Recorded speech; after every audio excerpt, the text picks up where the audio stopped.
Greetings, everyone. My name is Louis, and I'm with the Health and Wellness Ministry, which is being held at Faith Fellowship Church in Coventry, Rhode Island. And what we have here today is a presentation on sleep. It's a very valuable topic to discuss, and we have a person in the audience, so let's make the best of this today. And back in 1900, there was William McKinley was re-elected as president, and the U.S. currency was placed on the gold standard, and Carrie Nation of the temperance movement was attacking saloons with a hatchet. Somewhat colorful time back then.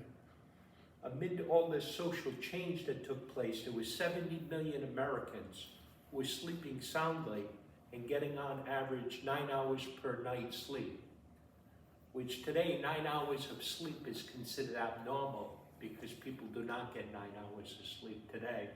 There's roughly 100 million people suffering from sleep disturbances of some sort, whether it be insomnia or any other kind of sleep disturbance.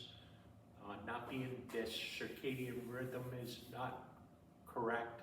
Some people experience jet lag and the like. At one time, I was even diagnosed with delayed phase syndrome. My doctor said, well, the time schedule you're on, Louis, he said, if you lived in Hawaii, you'd be on the right time schedule, but I don't live in Hawaii, I live in Rhode Island here.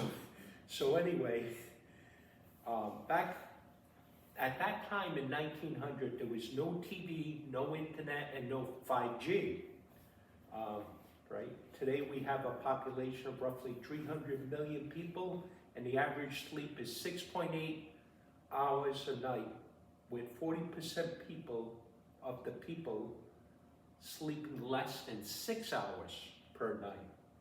Only 28% sleep 8 hours or more. 9 hours is considered abnormal, like I said again.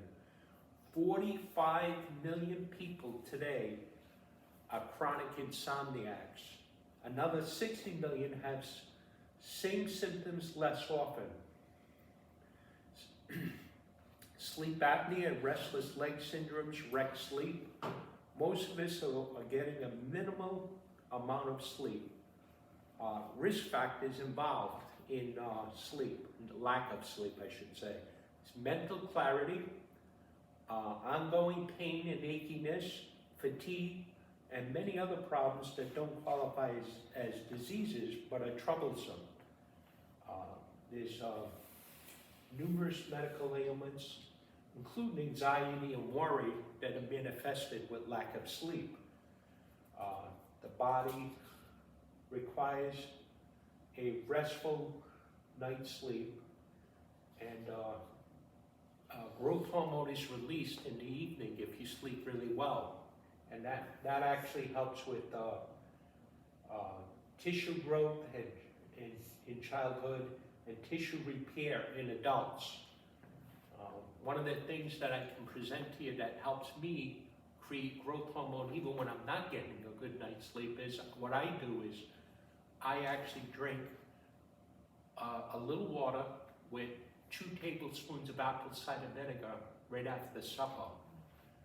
Now that helps me with acid reflux, it helps me with, and I drink it usually with a straw because I don't want the acid of the apple cider vinegar to affect the enamel on my teeth. So, and that helps release growth hormone in the evening. And somebody even told me that it helps the melatonin to work, the natural melatonin to be released in the body. Whether or not that's true, I don't really know, but whenever I drink apple cider vinegar, I'm less likely to have cravings for food at night. That's me. I don't know if it would happen with you. I don't crave eating food late at night, and those feelings of cravings to eat food at night relieved as a result of this apple cider vinegar that I have after the evening. So there's brain shrinkage with lack of sleep. Burnout is a big thing that's prevalent. Depression, diabetes is not managed or controlled with lack of sleep. Emotional intelligence is impaired. Fibromyalgia syndrome is caused. People are less likely to exercise without good sleep. Frailty syndrome, heartburn, acid reflux, which we discussed and curbed, heart disease and stroke. Numerous ailments are caused from lack of sleep. So this book that I actually have here, that's part of my library, is Real Cause and Real Cure. And believe it or not, sleep is a real cure in many cases. If you get good sleep, you're doing well health-wise. Sleep can really affect so many facets of your health, and they help you so much that I think this is an important topic for each and every one of you to learn about. So, women experience problems with menopause for lack of sleep, memory loss, cognitive decline. I already mentioned heart disease and strokes and all of that stuff. High blood pressure is fourfold, which is 400% likely to have high blood pressure. Overweight. In some cases, people talk about getting good night's sleep. You can actually lose weight. So that's a big thing too. Pain, we mentioned chronic pain. Post-traumatic stress disorder is impaired even worse with lack of sleep. Productivity at work, it's actually costing the government 3 times the cost. Now, productivity at work, the employers are losing $2,000 per employee, per patient. Per employee, per worker, as a result of lack of sleep. But the thing is, Medicare is being charged 3 times what a person that doesn't have sleep problems compared to a person that does have sleep difficulties is 3 times the healthcare costs. So I think that this should be resolved, or something should be done about this to cut back on the cost of Medicare and all the other health insurances so that people get a good night's sleep. And I have some suggestions that I would like to discuss today. What I would like to discuss is, first of all, how we talked about there was no TV, no internet, or no 5G. So one of the remedies that I do is I disconnect the power source of the Wi-Fi router every time I go to sleep at night. And this is being recorded, and by disconnecting the Wi-Fi router power source, those waves through the internet are not going through my home. Now there's also waves coming in from I live in an apartment complex, so there's waves coming in from into my bedroom from next door neighbor. But there is actually some remedies for that too. So by disconnecting the Wi-Fi router, the waves aren't going through my living room or anywhere close to me. But all you have to do the next morning to start up the Wi-Fi router when you get a good night's sleep is plug that power source back into the Wi-Fi router, and the Wi-Fi will reset itself with the password, and it'll be active and it'll be working in your home again. And I mentioned that to my doctor, and she says, yes, you can do that. And she says, that might actually help you. And I seem to think it's something that's overlooked even in these books. This book here, a simple thing like that they should mention in this book. And they touch upon it. They start off by saying, the TV, the internet, I don't watch TV late at night. I try to keep the TV off at a reasonable hour.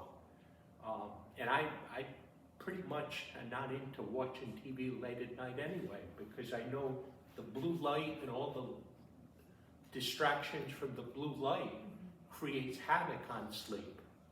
And there is a solution to blue light if you are so inclined to look at iPads, cell phones, and computers at night.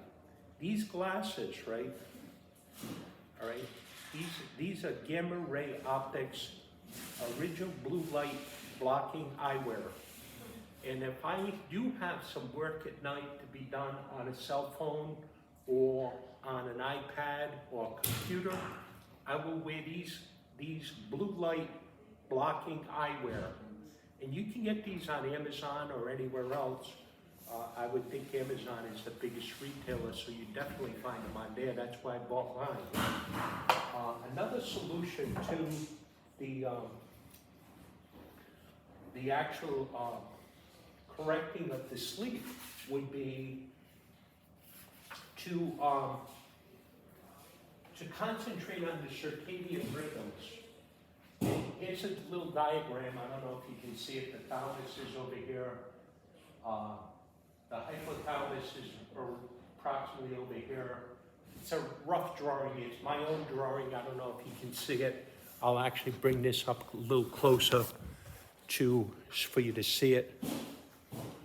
And right around here is the suprachiasmatic nucleus.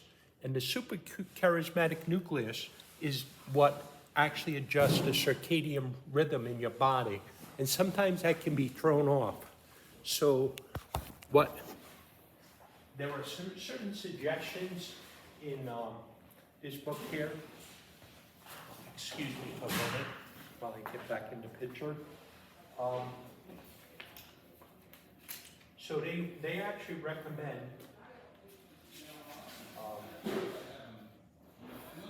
90 minutes before bedtime, wavelengths of light emitted by TVs, smartphones, and the like is best to turn that stuff off. Turn the TV off, the computer, the iPad, and the most optimal time to sleep, where you get the REM sleep, is between 10 p.m. and 2 a.m. That window, 10 p.m. to 2 p.m., is so imperative because you get your best sleep those hours. For some reason, that's how, it's not only about light and darkness that affects the circadian rhythm. There's certain cellular parts of our body that affect it, and there's certain practices that we can do to get optimal sleep. And I'm going to be discussing some of those right now. So turn off all the TV and everything like that 90 minutes before you're going to get to sleep. And I'll put this over here so you can see me in the picture again. And melatonin, if you are using melatonin, I would suggest that you ask your doctor whether or not you should be taking it. Melatonin can change the effectiveness of certain medications, in particular blood pressure, medicine, and antidepressants. So check with your doctor before taking melatonin. And if you are going to take melatonin, it would be wise to take it much earlier than bedtime, because it takes a while for it to take effect. So they actually mention melatonin in this book, 2025 Health Breakthroughs. They mention 90 minutes is the time to take that. With liquid form melatonin, they say can be taken 20 or 25 minutes before bedtime, 60 minutes before bedtime. Oh yeah, in 90 minutes, the room temperature is optimal at 68 degrees to 70 degrees, ideally Fahrenheit. And then 60 minutes before bedtime, stop consuming liquids so that the sleep won't be interrupted by the need to urinate.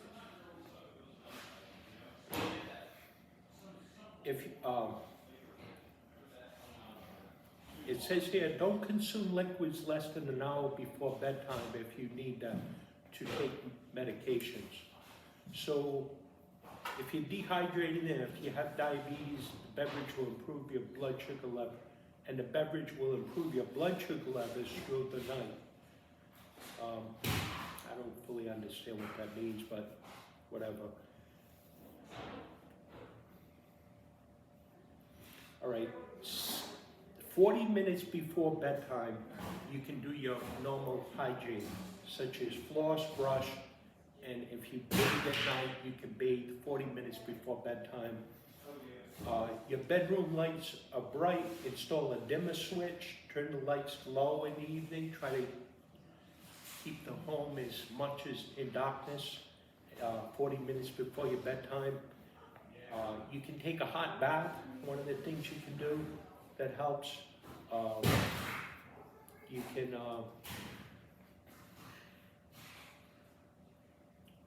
take a shower too, but they don't work as well as a hot bath.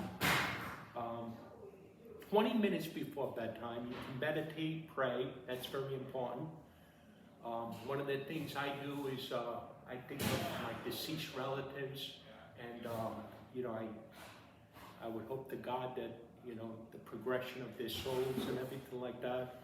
And just if you're gonna read, don't do it in digital form. Try to read something from a regular book, and something that's not really over, you know, like you don't want to read something that's going to create a lot of thoughts about worry and anxiety. So try to read something that's pleasant to you, that's not going to, what's that? But oh yeah. If someone in our audience had recommended the Bible. Okay, so all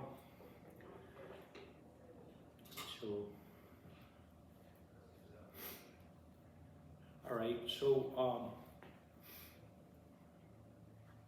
if you can't follow this routine of 90 minutes, 60 minutes, 40 minutes, and 20 minutes before bedtime, so you can read, pray, and listen 20 minutes before bedtime, listen to a podcast that's not too exciting, read a printed book, and generally you'll probably fall asleep at that time, especially if you do the other things that I mentioned about disconnecting the Wi-Fi router. And there's also something I want to mention as a real remedy.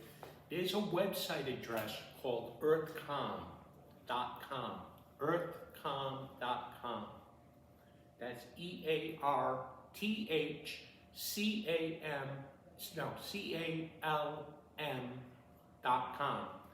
And they actually sell devices that actually, like if you get Wi-Fi from a neighbor, they have things that you can wear around your neck. They have bedroom environment to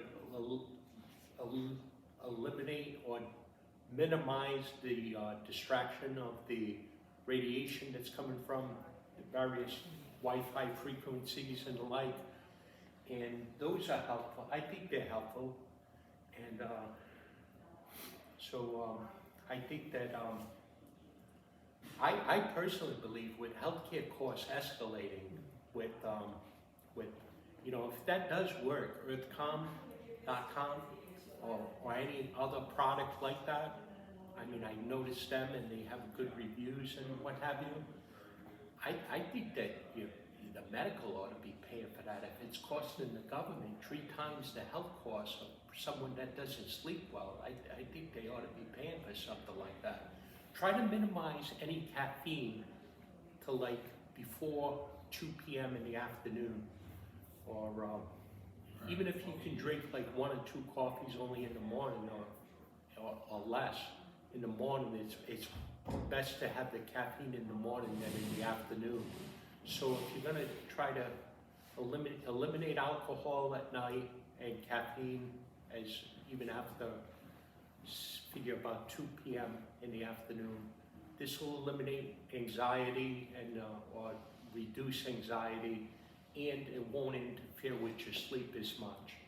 So that's pretty much my speech that I have to say today, which some of those things might actually help you get a better night's sleep, and I certainly hope it does, because sleep, according to this book,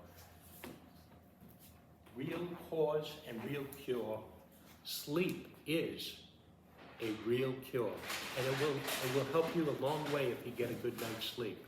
Thank you.